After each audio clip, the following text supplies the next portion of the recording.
Welcome, future pharmacists. So, if you're stepping into your clinical rotations, there's one patient population that is without a doubt going to challenge you the absolute most, and that's the frail, elderly patient presenting with heart failure. I'm your host, and welcome to this explainer. Today, we're channeling the energy of your toughest, most brilliant clinical preceptor. Why? Because we are tackling the newly released 2025 Clinical Practice Guidelines for Modern Geriatric Heart Failure Management Protocols. We've got a ton of highly structured, literally life-saving information to cover here, so let's jump right in. To truly master these new protocols, here's our mental syllabus for today. First, the geriatric treatment trap. Second, Pathway A, which is rapid sequencing. Third, clinical checks and cautions. Fourth, Pathway B, managing HFpEF. And finally, beyond the prescriptions.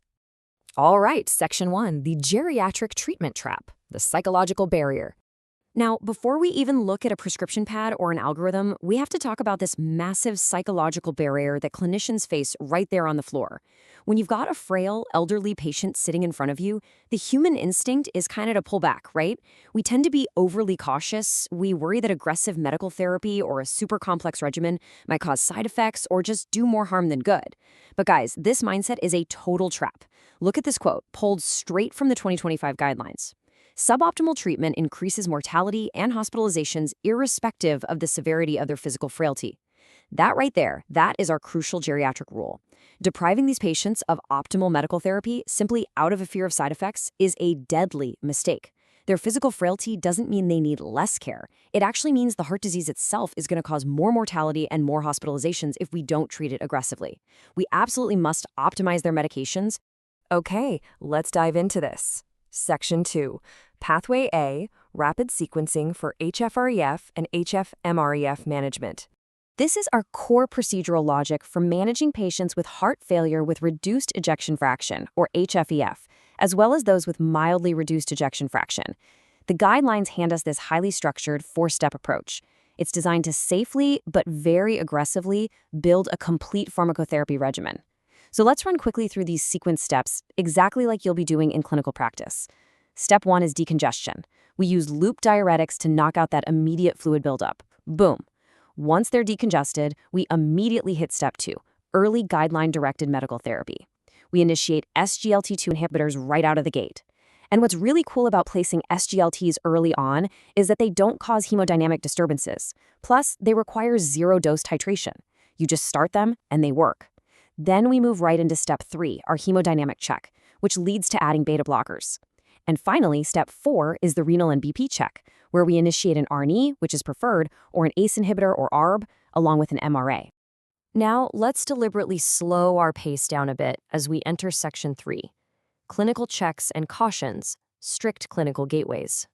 Okay, we just sped through those 4 steps to give you the timeline, but listen, steps 3 and 4 are not automatic actions. You cannot just write these orders blindly. There are strict clinical parameters, essentially safety gateways that you must absolutely confirm before you're allowed to advance. Think of this in strict if-then logic. For step 3, the hemodynamic check, if the patient is euvolemic, meaning their fluid status is perfectly balanced from the loop diuretics, and if they have a stable heart rate with absolutely no bradycardia, then you add the beta blockers. Moving to step 4, the renal and BP check. If the patient's blood pressure safely permits it, and if you've confirmed there's no hyperkalemia, then you initiate the ARNI and the MRA. If those conditions aren't met, you hold off, you manage the issue, and you reassess. And here is the really aggressive timeline the guidelines demand, 4 to 6 weeks. The crucial takeaway here is that all 4 pillars of Pathway A, the SGLT2 inhibitors, the beta blockers, the ARNI, and the MRAs, they all must be fully optimized within a strict 4 to 6 week window. We are not spacing these out over 6 months. No way. We're acting with clinical urgency to get our geriatric patients the protection they desperately need, carefully navigating those if-then checks at every single visit. But before we leave Pathway A entirely, I need to drop a very serious clinical pearl on you. Treat this as a massive red flag. Caution. Digoxin requires extreme caution in elderly patients and those with chronic kidney disease. In the frail geriatric population, and especially those with CKD, digoxin toxicity is a very real, very dangerous threat. Now, it's not completely off the table, but your threshold for utilizing it should be incredibly high, and it demands intense, constant monitoring. Now, let's move to and see how this builds in Section 4, Pathway B, Managing HFpEF, our preserved EF strategy. So, we've totally conquered the reduced ejection fraction algorithm. But what happens when you evaluate a geriatric patient who has heart failure with preserved ejection fraction? Well, while pathway A demands that complex, four-step, rapid sequencing filled with those strict hemodynamic and renal gateways, pathway B is a much more simplified two-step pharmacotherapy management process. You really need to shift your mental model entirely when organizing your prescribing strategy for preserved ejection fraction. Let's break down this streamlined two-action process.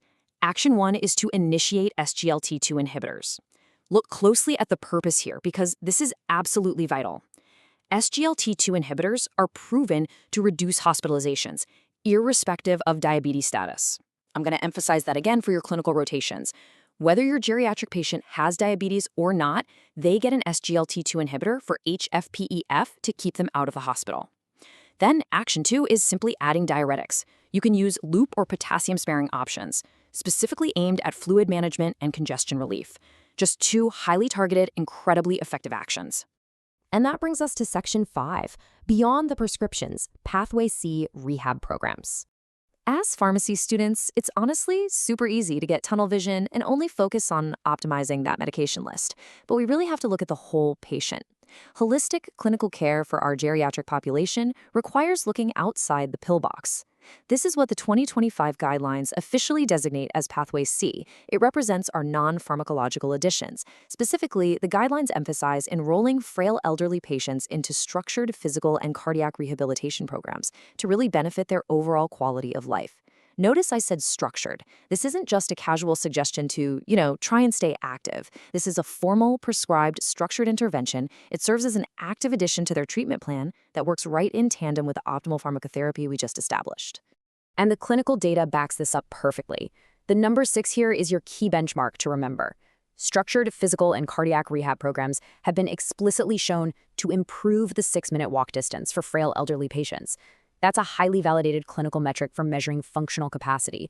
By improving that 6-minute walk distance, we're directly giving these patients a better, far more independent daily life. The prescription stabilized their heart, sure, but the structured rehab actually restores their function. So we arrive at our final, somewhat provocative thought. As future pharmacists, are you ready to look past physical frailty to deliver the optimal clinical sequence your geriatric patients actually deserve? Seriously, do not let the geriatric treatment trap make you fearful or overly cautious. Memorize these pathways. Understand the rapid 4-step sequencing of Pathway A, the targeted 2 steps of Pathway B, and the holistic necessity of Pathway C's re-meal programs.